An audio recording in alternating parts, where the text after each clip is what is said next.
അപ്പൊക്കൊരു മന്ത്രി ആയിക്കൂടെ? എന്തിന്? വിദ്യാഭ്യാസ രംഗത്ത് ഒരു മാറ്റം വേണം. ഇപ്പോഴത്തെ മാറ്റം പോരെ? അതുക്കും മേലെ.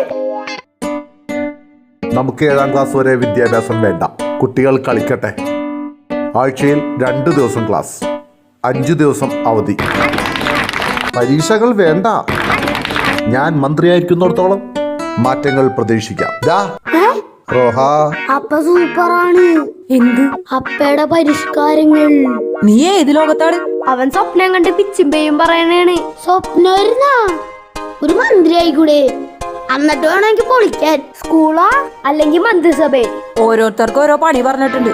അതപ്പനൊന്ന് കുത്തി പറഞ്ഞതല്ലേ? നിങ്ങ പോയി 4 വാഴക്ക് തടം കൊടുക്കും. ആ വെയില് മാറട്ടെ. അപ്പം പോയി വാഴ വെച്ചു. ഞാൻ വേറെ പണി നോക്കട്ടെ. എടാ, കൊറോണയുടെ പുതിയത് ഇറങ്ങണ്ട്. എടാ, ചൈനയുടെ 6 മാസം നിക്കോളൂ. നമുക്ക് ജപ്പാനിൽ നിന്ന് ഇറക്കാം. ഇന്നത്തെ പിള്ളേരുടെ ഒരു കാര്യം, പഠിക്കാതിരിക്കാൻ എന്തൊക്കെ വഴികളാണ് നോക്കണത്. കഷ്ടം.